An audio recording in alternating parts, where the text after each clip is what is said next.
Oi, eu sou Cíntia Bran, sou adepta da alimentação viva e crua há 10 anos aproximadamente e estou aqui hoje muito feliz de estar no CEMAV falando para vocês sobre empreendedorismo vegano.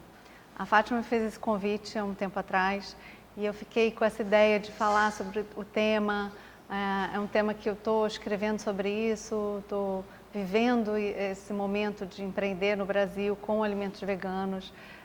Então tá muito vivo isso dentro de mim e eu queria compartilhar um pouco dessa experiência com vocês. Há 10 anos atrás, quando eu conheci a alimentação viva, eu participei pela primeira vez do Terrapia, do projeto social que existe dentro da Fiocruz para a promoção da saúde através da alimentação viva. Eu descobri um mundo novo, realmente foi um despertar na minha vida e eu vi que eu poderia me alimentar com vitalidade, ter mais leveza na vida, ter mais saúde, ter mais alegria. E isso tudo veio a partir do conhecimento das sementes germinadas, dos brotos, dos fermentados, que até então eu era uma vegetariana junkie que comia todo tipo de farináceos, frituras, doces, açúcar, não me importava muito com a minha saúde. Eu era vegetariana pelos animais, mas eu tinha um desconhecimento dos males que os alimentos ultraprocessados fazem para o nosso corpo. Então, dos 20 anos, mais ou menos, quando eu me tornei vegetariana, até os 30 e poucos, eu fiquei comendo muita comida na rua, comendo comida que não era eu que fazia, são comidas que eu não sabia a origem, não sabia como é que eram preparadas. E acabei adoecendo nesse tempo, porque apesar de ser vegetariana, as pessoas acharem que vegetariano é saudável, mas isso é um mito, porque o vegetariano que come mal, ele também tem problemas de saúde. Então eu desenvolvi alergias, tive problemas de pele, de cabelo, tive anemia, tive uma série de problemas que eu vi que eu precisava mudar a forma como eu comia por mim também, não só pelos animais, não só pelo meio ambiente. E foi nesse momento que eu comecei a ler mais sobre alimentação viva, estudar, fazer alguns cursos e conheci o Terrapia. E foi um divisor de águas para a minha vida, né? Eu conheci o Terrapia, comecei a fazer todos os cursos que tinham lá para fazer, comecei a realmente incorporar essa alimentação na minha vida, não só na parte da culinária, mas também com hábitos de vida mais saudáveis, mais próximos da natureza. Aprendi a plantar, aprendi a compostar, aprendi a cozinhar. Eu não cozinhava quase, não era nunca eu que fazia minha comida. Então isso foi uma mudança radical no meu estilo de vida e um aprendizado enorme. Desde então eu comecei a ser aluna do Terrapia, depois eu vim a ser professora e logo em seguida eu vim a coordenar o projeto, porque a minha grande mestra, Maria Luísa Branco, ela se aposentou da coordenação, ela criou o projeto e ela tomava frente de todas as iniciativas do Terrapia, junto com os voluntários que fazem parte do projeto. E ela se aposentou e eu acabei assumindo a coordenação. E foram muitos anos desenvolvendo cursos, ministrando cursos lá dentro da Fiocruz e também eventos que a gente fazia fora da Fiocruz. Foi um grande aprendizado. E durante o tempo que eu estava nesse aprendizado da alimentação viva dentro da Fiocruz, dentro do Terrapia, eu fui me desenvolvendo como chefe também, como culinarista e começando a empreender muito devagarzinho, porque a minha formação é de administração de empresas. Eu sempre trabalhei em grandes empresas multinacionais, trabalhei para governo de estado, trabalhei em muitas frentes de trabalho ligadas à comunicação, marketing e administração de empresas. Então eu carregava ainda essa vontade de promover coisas, de administrar, de colocar ordem, de coordenar. Então isso sempre foi muito presente em mim. E mesmo que eu estivesse me dedicando totalmente à culinária naquele momento do Terrapia, me dedicando a dar aulas e desenvolver receitas e ensinar, minha veia empreendedora sempre esteve presente e eu comecei a fazer algumas iniciativas que me levaram a dar palestras, fazer consultorias em restaurantes, em empresas para desenvolvimento de novos produtos, comecei a fazer eventos e até que chegou um momento em que os meus queijos começaram a ser muito procurados, as minhas aulas de queijos eram muito cheias, muitas pessoas pedindo para eu fazer queijos para vender, porque às vezes não tinham tempo para fazer ou queriam comprar já pronto. E eu sempre fui um pouco resistente porque a minha ideia não era vender produtos, era vender a forma de fazer, né? Te ensinar a fazer os queijos para que você fique independente, não só os queijos como os outros alimentos, que é o ideal, que a gente possa tomar conta da nossa própria saúde, a gente se aproprie dessa relação de você fazer seu alimento, você comprar os insumos, escolher, saber de onde eles estão vindo, preparar e depois também saber para onde eles vão, né? Como compostar, como descartar.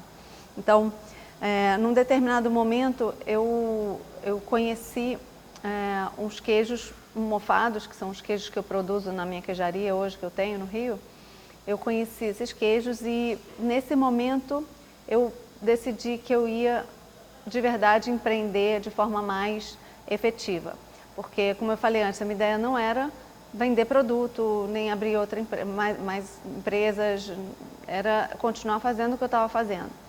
Porque os queijos que eu ensinava eram muito fáceis de fazer em casa, todo mundo fazia oficina e depois repetia as receitas, me mandava fotos, era uma delícia. Assim, dar aula é incrível, é uma das coisas que eu mais gosto e quem é professor sabe disso. Mas quando eu conheci esses queijos mais elaborados, que levam até 5 semanas para ficar pronto, eu conheci através de receitas muito complexas. Então eu pesquisei muito, fiz cursos e todas as receitas e os métodos de fazer esse queijo eram muito complexos. E eu pensava assim, meus alunos não vão fazer esse queijo, não adianta eu ensinar, porque ninguém vai fazer, porque demora muito tempo, os ingredientes são difíceis, não tem no Brasil ainda fornecedor dos insumos. Então eu e minha sócia na época, a gente resolveu abrir uma empresa para vender esses queijos. Então foram muitos meses de testes, erros e acertos para a gente chegar na receita que a gente achou que era ideal, que era a mais simples e mais saborosa e com os ingredientes nacionais, né? Isso também, esse tempo levou para a gente desenvolver os fornecedores aqui no Brasil. Aí fomos construindo a empresa assim, bem devagar, bem do começo, para oferecer esses tipos de queijo mais elaborados. E aí eu vi que as pessoas tinham sim muito interesse em comprar os queijos, né? Tinha um mercado enorme para isso, porque os queijos que tinham na época eram queijos muito básicos, sem gosto, sem graça, e isso acabava depondo contra o mercado vegano, porque se você come um produto vegano ruim, você acha que, quem não é vegano, né? Acha que todos os produtos veganos são ruins. Isso não é verdade. Se você comer um queijo que é ruim, é porque ele foi mal feito, não é porque ele é vegano que ele é ruim, né? Então, a gente queria desmistificar isso, né? E queria trazer queijos com gosto de queijo, né? Com sabor, com maturação, com tudo que tem que ter num bom queijo, a gente queria trazer na versão vegana. E aí a gente foi desenvolvendo esses produtos, lançamos no mercado e a coisa começou a crescer, a empresa começou a crescer. Nesse meio tempo, a gente desfez a sociedade, eu e minha ex-sócia éramos muito amigos, somos muito amigas, mas a sociedade não é só ser amigo, você precisa de compartilhar uma série de valores e de objetivos, principalmente, né? A gente tinha objetivos muito diferentes com a queijaria. Então, a gente acabou desfazendo a sociedade e continuamos muito amigas. Eu sou muito grata a ela, porque se não fosse ela, eu não teria coragem de começar um novo negócio aos 40 e poucos anos de idade. E foi incrível ter essa força no início, mas depois eu tive que seguir sozinha.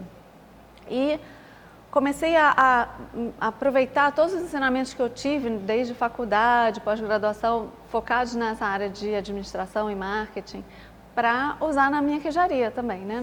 Usar no meu negócio. Então, unir meus saberes para poder empreender no Brasil com uma certa taxa de sucesso, porque os negócios no Brasil, eles têm um início de vida muito arriscado. A grande maioria dos negócios que começam no Brasil, eles terminam até o 2º ano.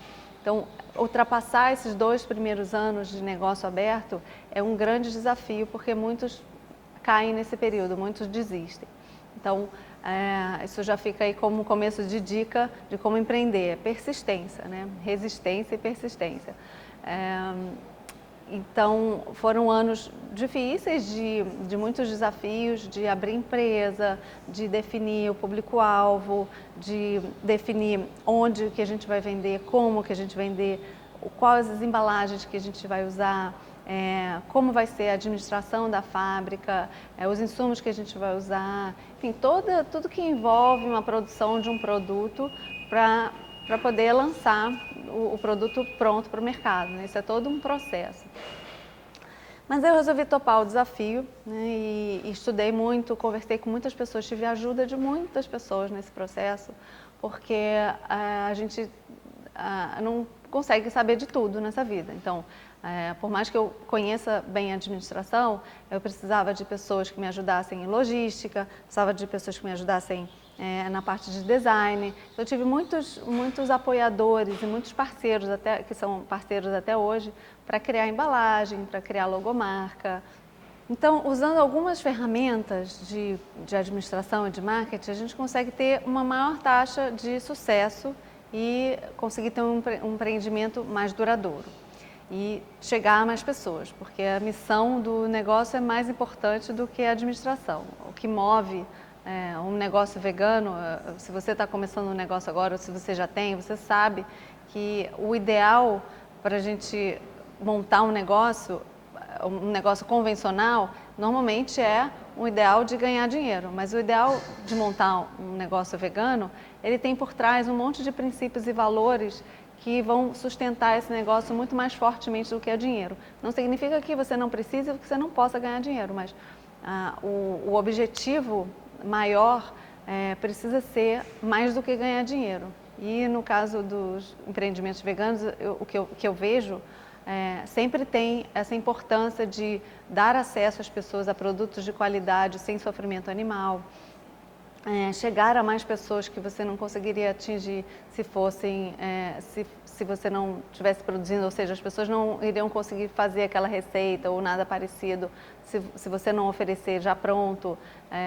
As pessoas ficam muito viciadas ainda em sabores antigos, então as empresas veganas elas tentam se aproximar dos sabores convencionais para oferecer produtos que venham atender essa transição. Então, por mais que você tenha conhecimentos prévios de business, de como empreender, de como administrar um negócio, o mais importante do que isso é você ter o propósito de ter essa missão de oferecer um bom serviço e oferecer um serviço de propósito, que tenha essa missão de ajudar as pessoas, de fazer com que elas consumam menos produtos animais e mais produtos vegetais e fazer com que elas tenham mais tempo, melhor qualidade de vida. Então, cada um tem seu objetivo, né? Cada negócio tem seu objetivo. Mas o que vai sustentar o seu negócio é muito mais a missão e os objetivos fortes, uma missão ampla e com um propósito maior, do que simplesmente você ter as ferramentas certas, você ter uma orientação de administração melhor, porque instrutores de administração, mentores, pessoas que saibam de desenvolver negócios, isso a gente pode contratar, a gente pode consultar, a gente pode estudar, pode ler, mas a motivação é interna. E isso é mais forte na hora de sustentar um negócio com dificuldade do que técnicas de administração. Então, você não precisa ter formação em escolas de business, você não precisa necessariamente, ajuda, mas se você não tiver, não significa que você não vai conseguir. A sua motivação vai ser muito mais fundamental no negócio do que as ferramentas. Porém, as ferramentas ajudam, claro, e eu estou aqui para dar algumas delas. Eu vou entrar agora no detalhe dos 4 P's, que é um clássico da administração de marketing, que são produto, praça e pessoas, preço e promoção. São pilares para você construir um negócio com bases sólidas e com uma taxa de sucesso maior do que se você crescer desestruturado. Então, coisas para você pensar antes de começar a empreender, planejar, pensar, conhecer bem o seu público, conhecer onde ele consome, saber o preço que ele está disposto a pagar, saber como se comunicar com ele e ter um produto que vai atender as necessidades reais desse público. Então, esses 4 P's, eles pretendem te dar bases para você construir o negócio em cima disso. Então, vou começar com o primeiro P. O primeiro P é o produto. Muitos negócios começam com um sonho. Eu quero desenvolver uma bebida, por exemplo, ou uma comida vegana que seja deliciosa e eu tenho uma receita já da minha avó que eu adaptei e esse produto vai ser vencedor porque é incrível. Isso é o start, é o começo de muitos negócios, mas não é o suficiente. Você precisa de ter um produto ajustado ao mercado. Você precisa saber se aquela sua paixão que você criou, aquele seu produto, tem outras pessoas apaixonadas que vão consumir esse produto. Senão você vai ficar fazendo um produto para você mesmo, para vender para você mesmo. Então, o propósito do negócio é você crescer e chegar a mais pessoas. Então, primeiro, é muito importante você desenvolver um produto e testar esse produto. Testar com amigos, testar com familiares. Eu sei que a família nem sempre é vegana, mas, enfim, você já deve ter uma rede de pessoas que têm o mesmo interesse que você. Então, testar esse produto e ver a aceitação, fazer ajustes. A parte de desenvolvimento do produto, ela é muito importante e ela leva muito tempo. Então, eu sei que as pessoas às vezes começam um negócio porque já tem um produto incrível. Mas ter um produto incrível, às vezes, ele é incrível para você.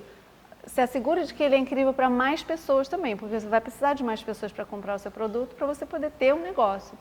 Então, desenvolva um produto que atenda alguma necessidade ou algumas necessidades de um consumidor. Então, você pode ter um produto, por exemplo, que poupe tempo da pessoa. É um produto que é um gênero alimentício que ele não precise passar muito tempo cozinhando ou fazendo alguma preparação, marinando, o que seja, você já entrega isso pronto. Isso é um benefício. Você pode ter também outro benefício de poupar dinheiro desse consumidor, porque às vezes a gente compra em escala um insumo, consegue chegar num produto final com matéria-prima de qualidade e a um preço mais baixo do que se ele fosse fazer em casa, comprar todos os insumos e comprar em pequena quantidade, você sempre acaba comprando mais caro. Então, às vezes a gente consegue solucionar um outro problema do consumidor, que é a falta de dinheiro ou pouco dinheiro. Então, você oferece um produto que é um preço acessível que ele pode pagar. Às vezes, a gente oferece um produto também que vai solucionar um terceiro problema do consumidor, que é a falta de know-how dele em fazer o produto. Então, você tem uma receita de um bolo que ele não vai saber fazer. Então, não adianta ele querer fazer porque ele não tem os equipamentos, porque ele não sabe mesmo fazer, não tem jeito, não quer aprender. Então, você apresenta o produto pronto. Então, esses são apenas alguns benefícios que você tem que pensar o que o seu produto tem de diferencial, o que ele vai estar adicionando para a vida do seu consumidor, que ele vai optar por comprar o seu produto e não o de outra empresa, ou ele mesmo vai fazer. Então, o seu produto, inicialmente, ele tem que atender a essas necessidades do consumidor. Você tem que conhecer primeiro as necessidades desse seu cliente e procurar atender com o seu produto. Conhecer o seu cliente é o ponto-chave, mas a gente vai passar para ele no segundo P. Vou voltar para o produto, porque uma coisa está ligada à outra, né? Então, às vezes, a gente acaba misturando, mas voltando para o produto tem que também ser pensado numa quantidade suficiente para atender o mercado. Então, se você tem um produto que você quer vender, que você precisa vender, por exemplo, 100 por mês para poder pagar os seus funcionários, para poder pagar as suas contas, para poder pagar os seus custos, você precisa se assegurar que você tem 100 clientes para comprar.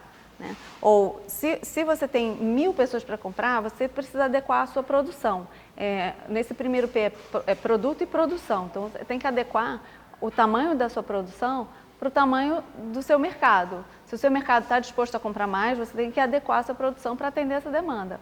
E ao contrário, mesma coisa, se você Se você tem um produto também que você precisa produzir muito para poder pagar seus custos, se você tem um público muito pequeno, você não vai conseguir escoar essa produção. Então é adequar demanda e oferta.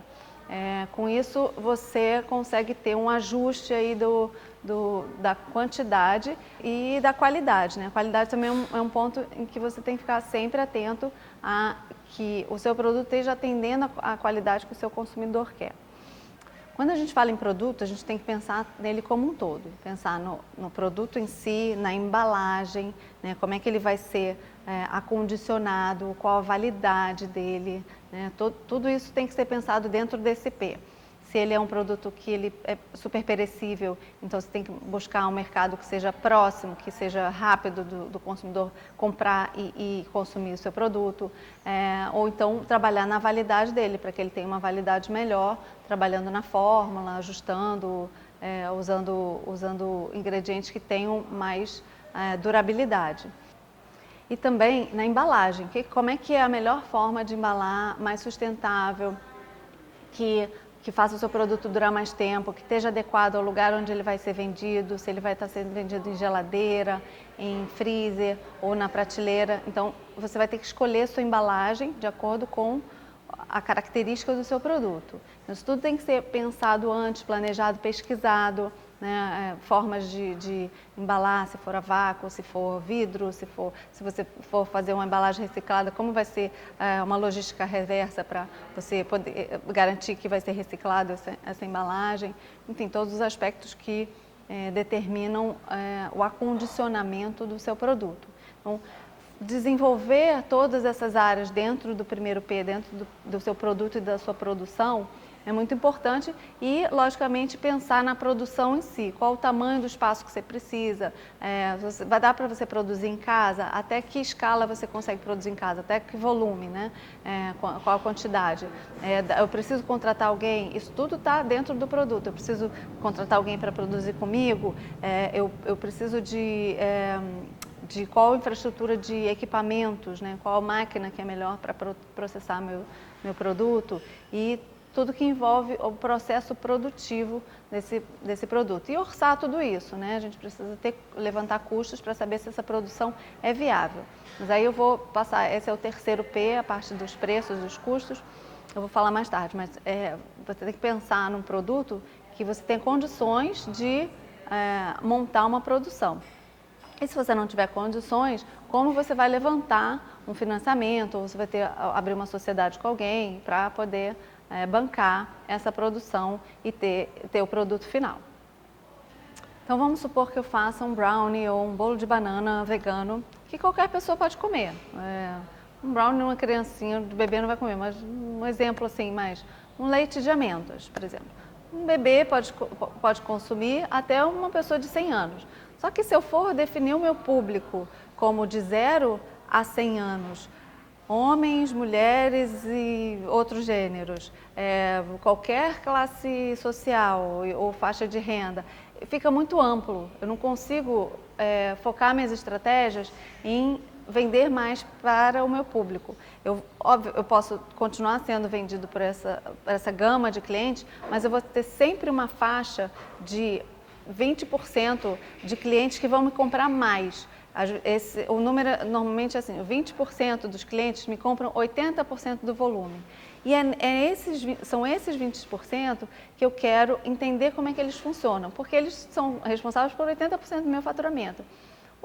O restante do meu faturamento, ele vai ser consumido esporadicamente por pessoas diferentes, mas eu não vou focar o meu negócio nessas pessoas. Eu vou focar nas que estão consumindo mais, nas que vão garantir que o meu negócio continue crescendo e que o meu produto continue sendo consumido com maior volume. Então, conhecendo esse público, eu vou definir onde é que ele compra, em que momento que ele consome o meu produto, quanto é que ele está disposto a pagar. Então, esse estudo do seu cliente é fundamental. Como é que a gente faz isso de uma forma mais econômica? Porque existem pesquisas de institutos para isso, só que são pesquisas muito caras. Então, o que a gente pode pesquisar é se já existem essas pesquisas públicas para saber hábitos do consumidor. Então, se você vai vender uma bebida, por exemplo, uma kombucha ou um fermentado, uma bebida fermentada, e você quer saber hábitos de pessoas, de pessoas que consomem refrigerantes ou sucos, você pode tentar alguma coisa aproximada. Não sei se já tem pesquisas para consumidores de kombucha, mas você pode procurar pesquisas públicas que já existem gratuitas para saber, para entender um pouco melhor desse consumidor.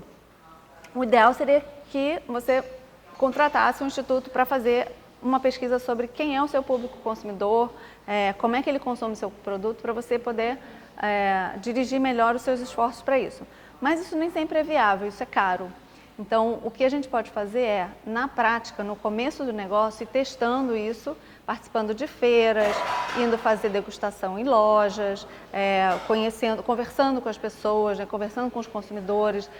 Tem outra forma também, que é uma forma virtual, que é um formulário do Google. Você pode, tem sites e aplicativos que você cria um formulário e você manda para os seus clientes, pedindo 5 respostas de o que ele achou do seu produto. Enfim, você tem que criar essas perguntas para você ter informações importantes com as respostas que você vai receber. E os formulários de pesquisa são bem interessantes, mas eles têm baixa taxa de retorno. Ou seja, muitas pessoas recebem esses formulários e não respondem por falta de tempo, por falta de interesse e porque a vida é corrida mesmo, né? Muitas vezes a gente recebe e joga fora. Mas as pessoas que respondem já te dão algum parâmetro para você ter como referência. Então, o importante é saber a idade desse consumidor, desses 20% que te consomem mais, tá? A idade deles é entre 35 e 60 anos, por exemplo, né? A gente tem que ir afunilando, são mais do sexo masculino, mais do sexo feminino, ou mais pessoas que trabalham com empreendimentos holísticos, ou mais com pessoas que trabalham com yoga, ou mais com pessoas que são do mercado convencional, que são executivos. Tem que definir isso para a gente formar como se fosse um avatar desse cliente, né? Tentar formar uma pessoa para a gente estar sempre falando com essa pessoa. É uma pessoa imaginária, mas é um estereótipo do seu cliente. Óbvio que isso não vai funcionar 100% das vezes, mas te dá algum guia para saber com quem você está falando, a quem você está direcionando os esforços do seu produto. E isso vai te dar muitas informações para você saber como, por exemplo, como fazer a sua comunicação, como é que ela vai ser virtual, ela vai ser boca a boca. Tem muitas formas de se comunicar, mas primeiro você tem que saber que comunicação que o seu público é sensível, né? E outra coisa, como é que ele compra o seu produto? Ele compra uma vez por semana?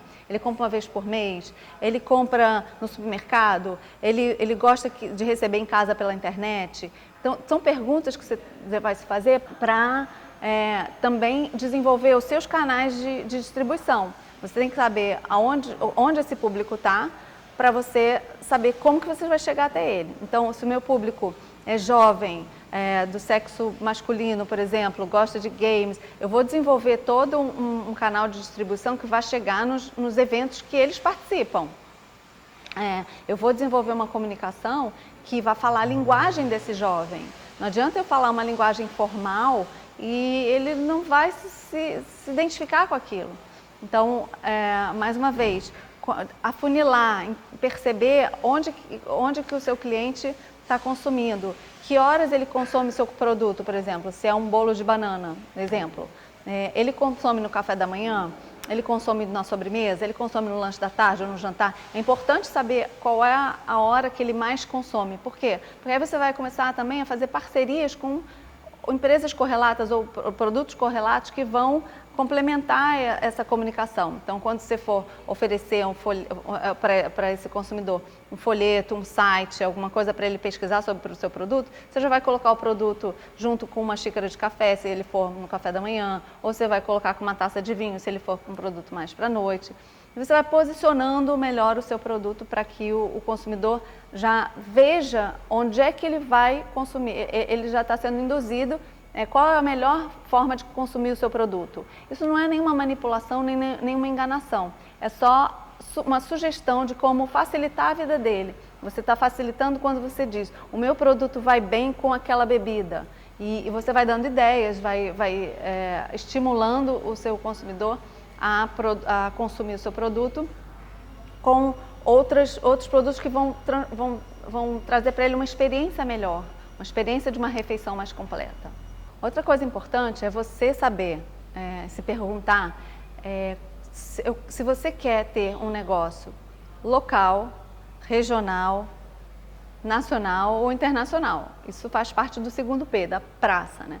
Você quer chegar num público da sua vizinhança, do seu prédio, ou você quer chegar num público do seu bairro, né? Ou você quer chegar num público da sua cidade, ou você quer, né, para o país todo. Isso vai definir qual o tamanho da sua produção, isso vai definir como é que é a sua logística de entrega, se você vai usar correio, se você vai usar transportadora, se você vai vender online, se você vai vender porta a porta, se você vai ter vendedores de porta a porta, se você vai vender direto para o varejista, para o lojista, para ele revender o seu produto. Então, tudo isso tem implicações, né? Se você escolhe, por exemplo, que o seu canal de distribuição vai ser através de lojas, você tem que fazer um produto que ele tenha uma visibilidade boa na prateleira do lojista, porque você não vai estar lá para explicar os benefícios do seu produto.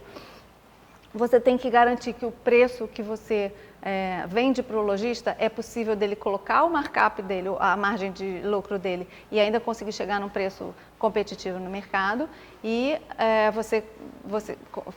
terminar essa cadeia, né, de você produtor até o consumidor. Então, cada canal de distribuição vai ter uma característica. Então, se você vai cobrar a entrega dos seus clientes, se você vai absorver isso no seu custo, tudo isso você tem que se perguntar no seu planejamento, né? Sabendo se você quer ter um negócio na sua redondeza ou você quer ampliar para um público maior. E também da sua capacidade de investimento, né? Da sua capacidade de produção, de volume, de quantidade e de investimento para isso também. Porque quanto maior o negócio, mais investimento ele vai necessitar também. Uma coisa que pode ajudar você conhecer produtos similares. Então, saber, por exemplo, se tem outros bolos de banana. Estou dando muito esse exemplo, mas o que veio. Se você vai vender bolos de banana e já tem outros fornecedores de bolo de banana no mercado, veganos, onde que esses produtos estão sendo vendidos? Né? Onde que eles têm mais potencial para serem vendidos?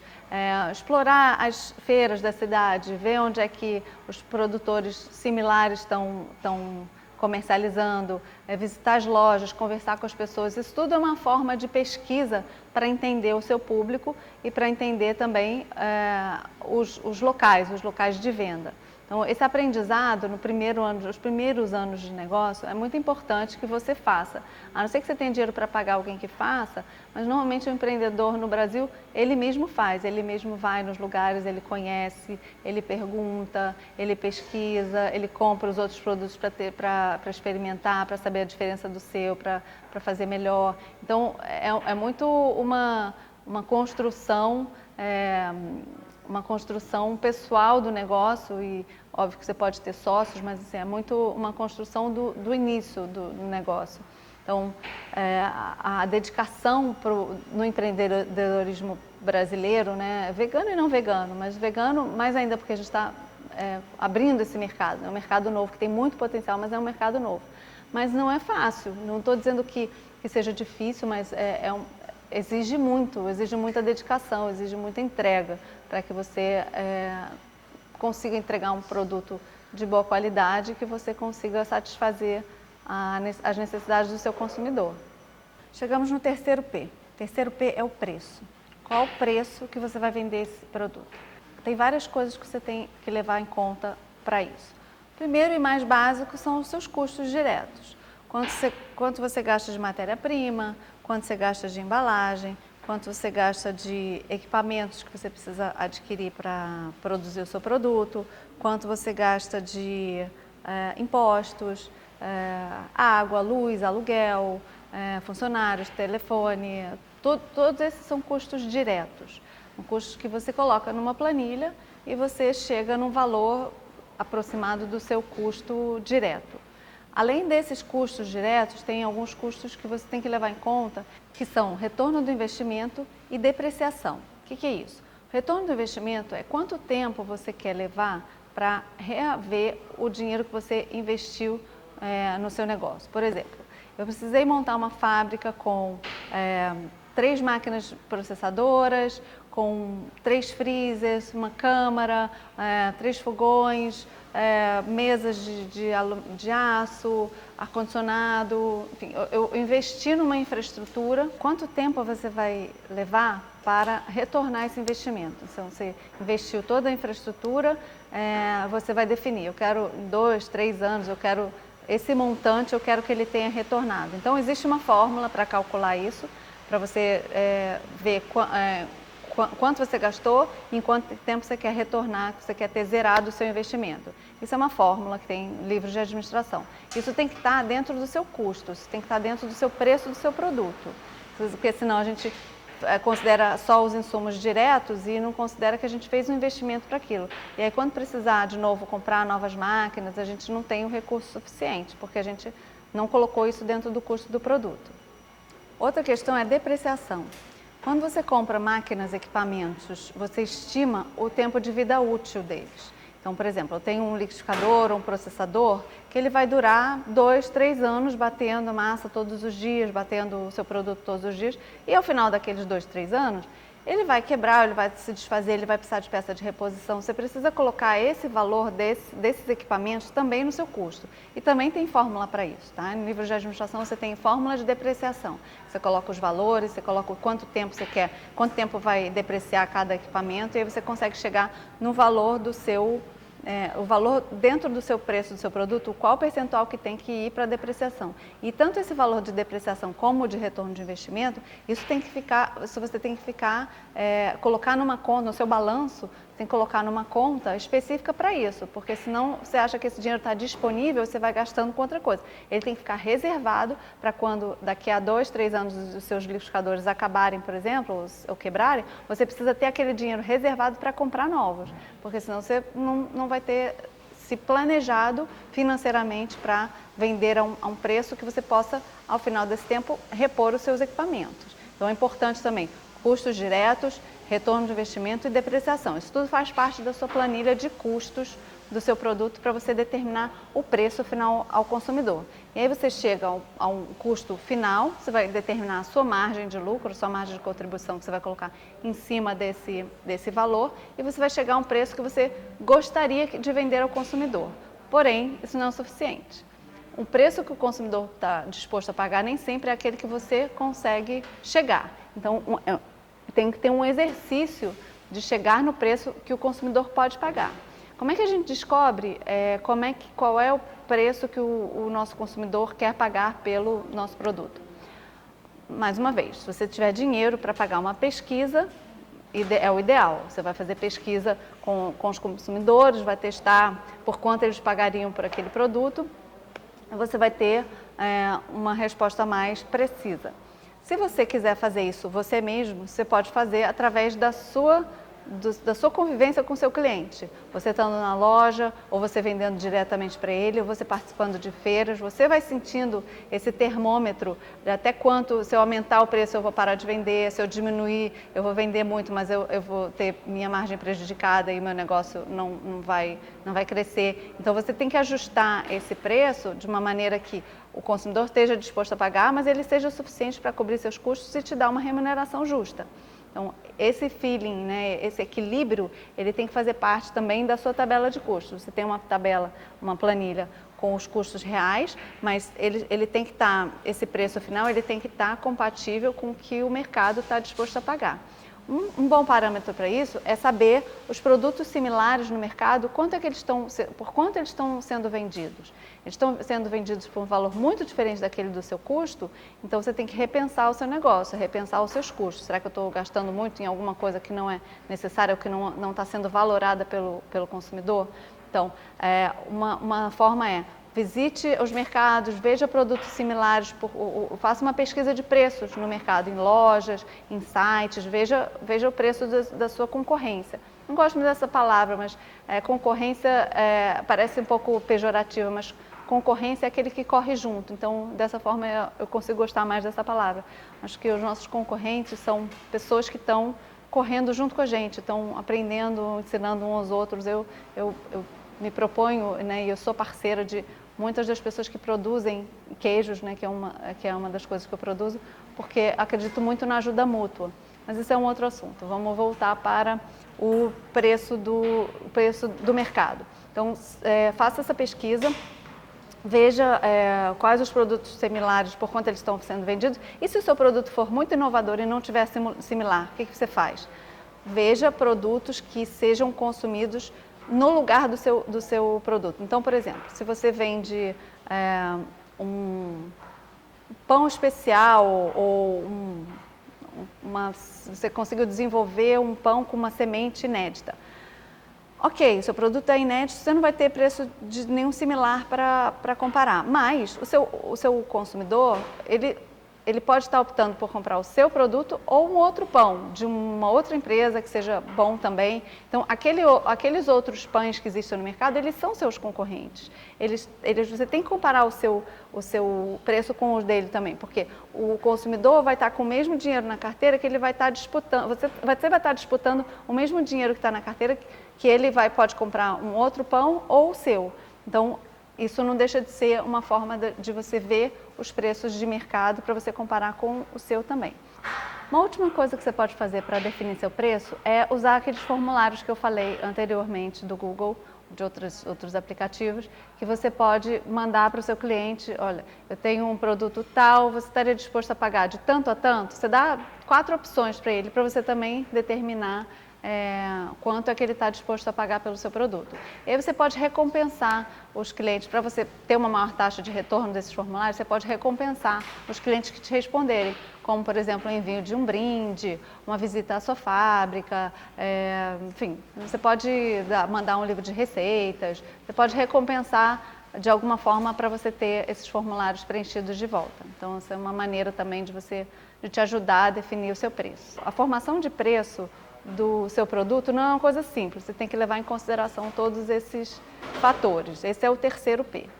O quarto e último P é o P da promoção. E promoção não significa promoção de baixar preço, promoção no sentido do verbo promover. Promover é como eu vou comunicar o meu produto, como eu vou fazer ele ser desejado pelo meu consumidor, como é que eu vou promover o meu produto. E existem 1000 formas, desde que você tenha entendido desde o primeiro P, quem é o seu cliente, qual é o seu produto, onde é que ele é vendido, por quanto ele vai ser vendido. Tudo isso é um processo de construção até você chegar na comunicação certa para o seu público. Então, a gente estudar bem todos esses fatores anteriores é fundamental para a gente se comunicar e saber como que esse público vai ser sensível à nossa comunicação. Qual é o meio, por exemplo, em que ele escuta os audiovisuais, ou seja, se é televisão, se é YouTube. Hoje em dia, cada vez mais as mídias alternativas tomam conta das mídias convencionais. Então, muitos jovens já não assistem televisão, assistem todos os conteúdos na internet, assistem YouTube e outras redes sociais. Então, entender onde o seu público está consumindo informação é importante para você estar nesse lugar, você está vendendo seu produto nesse lugar também.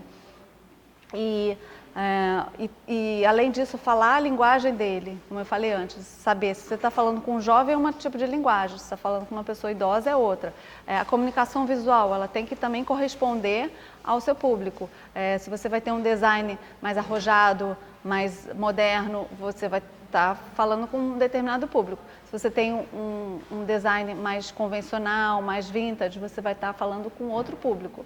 Então, quem é o seu público, aonde ele está e como que você vai falar com ele, como você vai se comunicar com ele. Isso faz parte do P de promoção. Promover também significa posicionar o seu produto da maneira correta e no lugar correto, como a gente já falou antes. Então, ter uma embalagem que seja visualmente agradável para o seu consumidor, que vá de acordo com os princípios dele de sustentabilidade ou não, de preferência que sim, né? Que hoje não tem mais essa opção de não ser sustentável, de não ser ecológico. Você vai estar se comunicando através de... O seu produto vai estar em comunicação com o seu cliente desde o momento em que ele está na loja, que ele bate o olho, até o momento que ele leva para casa, ele abre a embalagem, ele consome. Então, isso tudo é a comunicação do seu produto. Então, o rótulo, as informações que tem que estar ali no rótulo, as informações nutricionais, você tem que estar de acordo também com o público que você quer chegar, as cores que você vai usar, a linguagem, tudo isso faz parte da promoção. E se você, no final das contas, você vai querer fazer realmente promoções como se conhece hoje, né?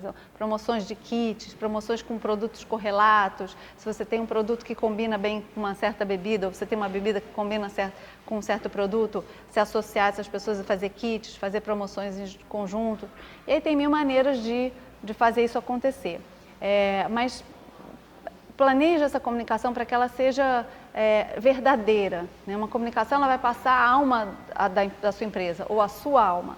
Ela não pode ser construída simplesmente em parâmetros técnicos e de fórmulas. Ela precisa mostrar a sua missão, mostrar o seu produto precisa transparecer as suas ideias, os seus princípios. Então, coloque os seus valores no seu produto que o consumidor vai perceber. Então, tudo que compõe o seu produto, ele deve estar de acordo com os seus princípios e os seus valores. Então, a comunicação também, né? A comunicação deve retratar a sua verdade. Não adianta falar que você é verde, você é ecológico, que você recicla, se você não faz isso, ou se você não dá importância a isso, ou você faz isso parcialmente. Isso precisa ser verdadeiro. O consumidor vai saber se você está realmente fazendo isso, né? Ele vai perceber, vai descobrir, isso não é sustentável a longo prazo. Então, a comunicação tem que ser verdadeira, ela tem que ter a sua cara, ela tem que ter a sua identidade. Um produto, ele precisa... Uma empresa precisa construir a sua identidade com o consumidor.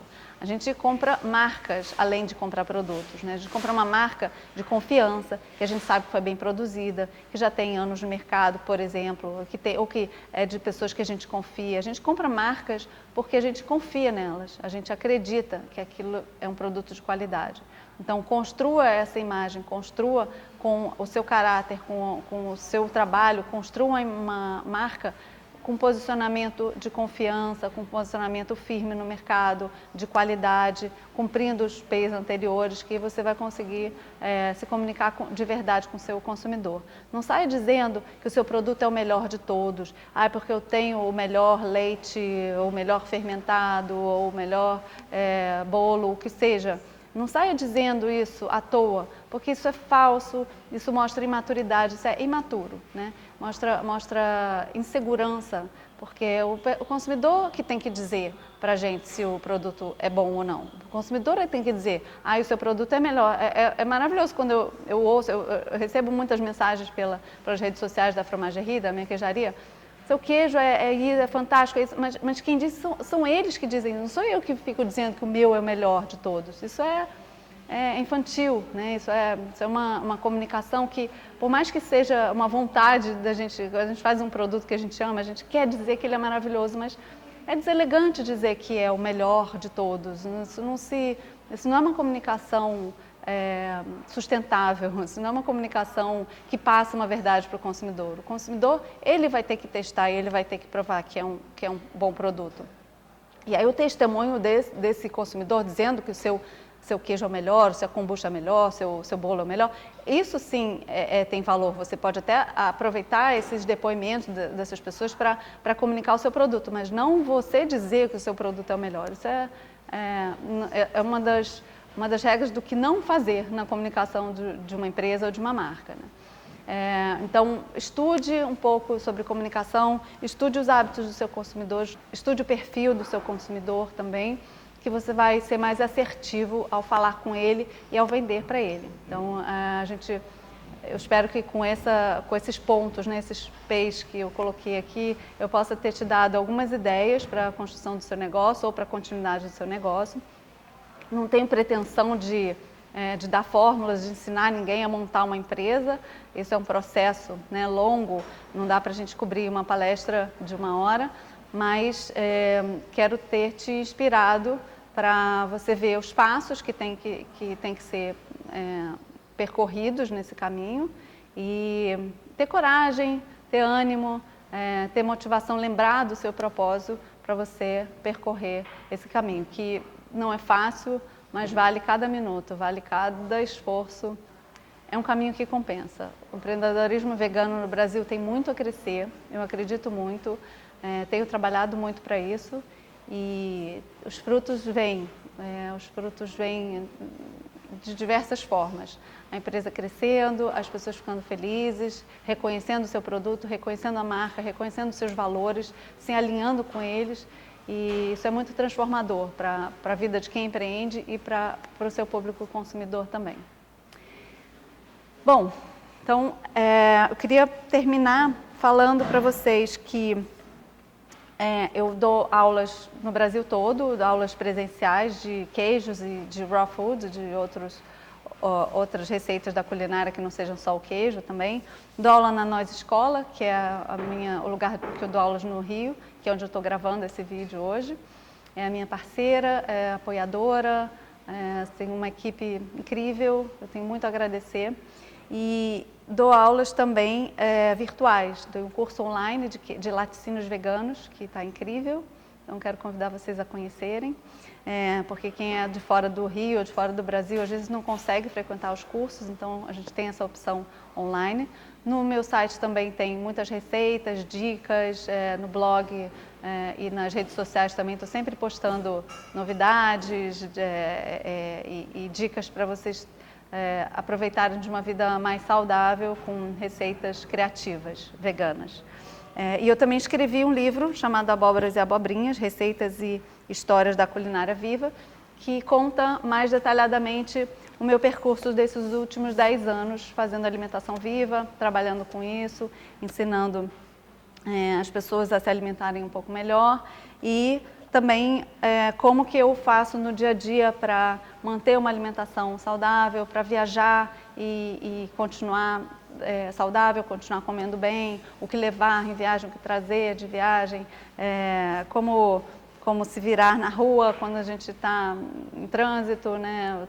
Come fora de casa, como comer, as melhores escolhas que a gente pode fazer. Eu conto um pouco no livro como é que eu faço, né? Como é que eu me viro e também algumas receitas o livro é metade de histórias e metade de receitas. A segunda metade do livro são receitas que eu compilei nesses últimos 10 anos de trajetória na alimentação viva. E as redes sociais e os contatos da Fromagerie também estão à disposição. Lá fromagerievegan.com.br é o site, Instagram é lá Fromagerie Vegan, Facebook lá Fromagerie Vegan, temos e-mail, WhatsApp para pedidos. Fiquem à vontade para entrar em contato com a gente.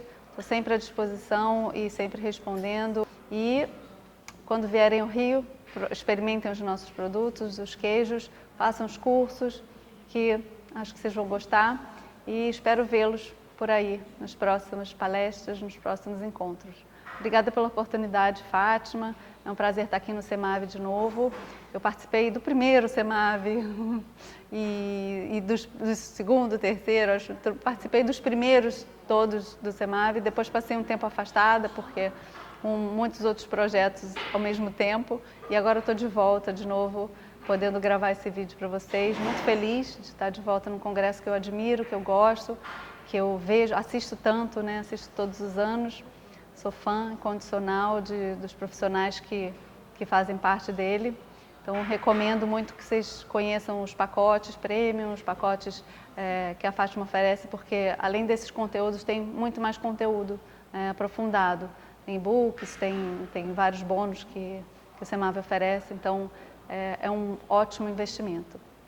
Obrigada a todos por me escutarem e até algum lugar, algum dia.